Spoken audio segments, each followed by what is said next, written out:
Starting in your memory was no easy work. When me and Jonathan kind of started out, we needed members, and that's something that I didn't really know how to go about. How hard could it be to find people to share the same thing? And I found Troy on the internet, actually. I found him through Craigslist. Started in 2011. I shot him a message. And so happily we meet up. They were right down the street from my house, walking distance to be exact. He showed that eagerness to want to change the fucking world, and that's what we're seeking out to do. It was just us three for a while, and then Omar came into the mix. He was recording at the place I was doing session work at. We just see this young guy with like the chin strap and everything, just kind of chilling on the chair with a guitar in his hand. I was like, dude, don't I know you? And he was like, yeah, you look kind of familiar. So we exchanged information. By that time, almost 3 months later, I just stumbled upon his number while I'm cleaning my phone book up. I grabbed my gear, drove all the way to DC. Omar came to one of our practices, he liked what he heard. That became In Your Memory. After that, we're a 4-piece band. We played a lot of shows with a lot of national acts, a lot of bigger bands. We realized that four-person band wasn't what we really wanted to portray. We wanted to get the crowd more involved, and Omar holding the guitar really wasn't portraying that. So, you know, me and Omar sat down and kind of had a debate about, hey man, how about we found another guitarist? And we went through a couple of auditions, and we stumbled upon Casey. I met In Your Memory about 1.5 years ago. And he played, and he's all right. Nah, but yeah, he really impressed me, and just his aura, his personality, it gels right together. And from then on, he's been an asset. I mean, I consider Casey my brother.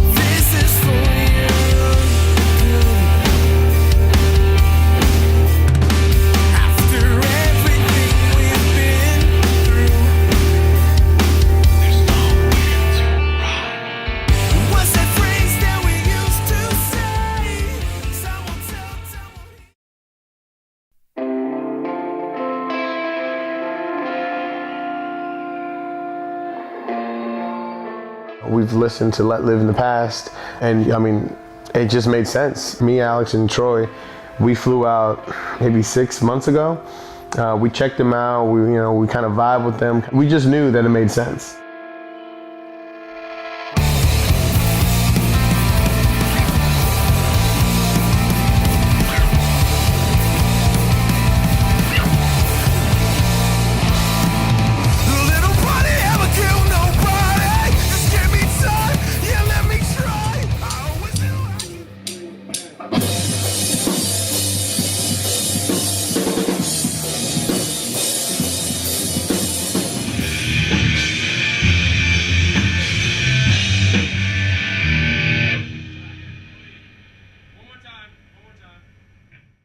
I guess for starters, we didn't start off on the greatest foot. We tried to attempt a song that wasn't necessarily all the way done. We didn't have all the ideas out and ready for it.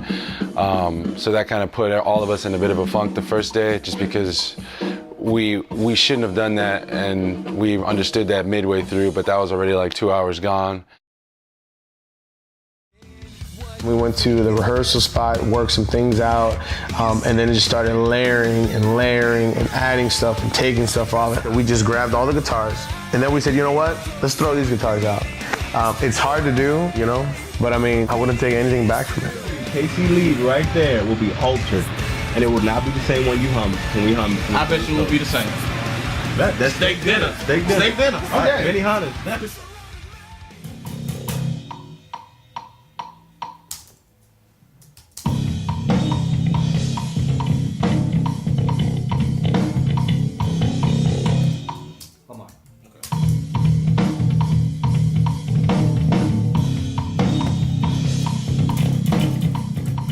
Bass was done on day 3. I think we got here maybe 1 o'clock. We didn't leave until about 3. My hands hurt. I don't know if you guys can see, but I got a couple battle wounds, and I have a huge gash on my ring finger, so I had to play with that yesterday. I wonder if it's infected, whatever. But yesterday was sweet. I think I still got a little half a chub from it too.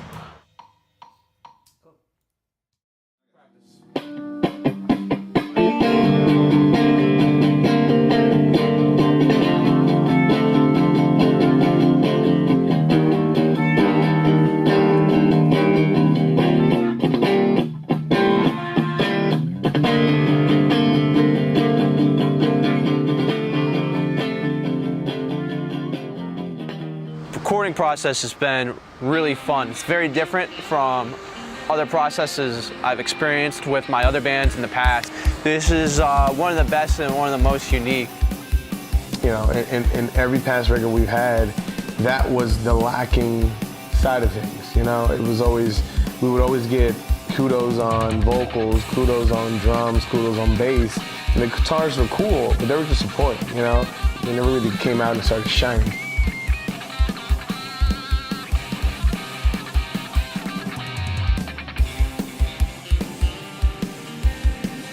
Anything is up in the foreground. Our guitars definitely took a jump. If it had to do with us, cool. If it had to do with, you know, obviously this is the first record where Casey puts his influence on it. It was for Jeff, because of Jeff, then cool. I mean, I'll take it regardless. All I know is that the guitars are definitely hitting.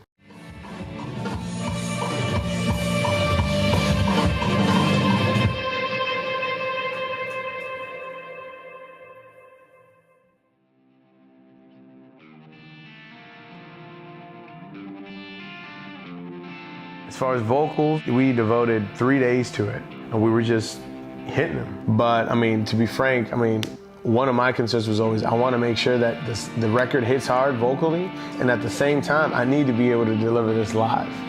But the guys, you know, they took it upon themselves, and they were like, you know what, we're going to leave you here with Jeff. And we think it's really going to be kind of pushed to its level if you just sit in this room, dark-ass room, with Jeff, and you guys just focus on capturing those moments. There's a lot of new things that I did that I didn't even think I had. You know, so I got a lot of new powers out of this whole experience. But I mean, just like Jeff told us in the beginning, he was gonna push every instrument. Maybe 2, 3 in the morning, you know, I asked him, is there anything you would change? He told me, he was like, listen, bass is great. Guitars are sounding phenomenal. Vocals were definitely there. Drums, they're okay. I knew for a fact that we needed to make some adjustments. It's unfortunate that things happen on, you know, since we've been back from LA. Moving on from John. John was a great drummer in our band, a great guy. Definitely was a big piece of putting this band together with Alec. But at the end of the day, I mean, just like all good things evolve, In Your Memory had to as well.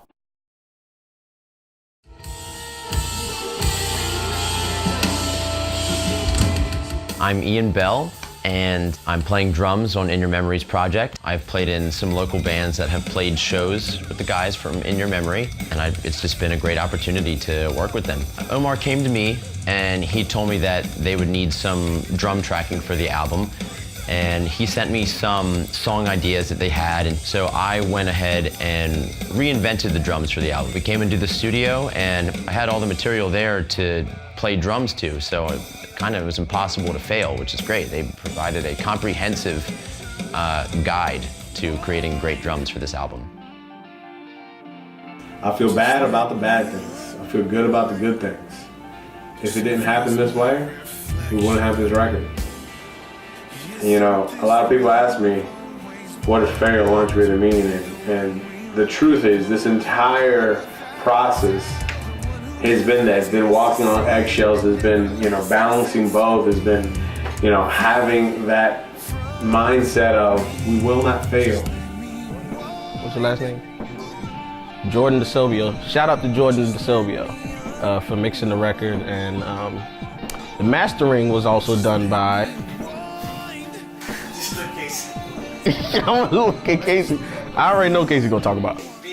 Just talk about shit you know. Yeah, shit you know. Why?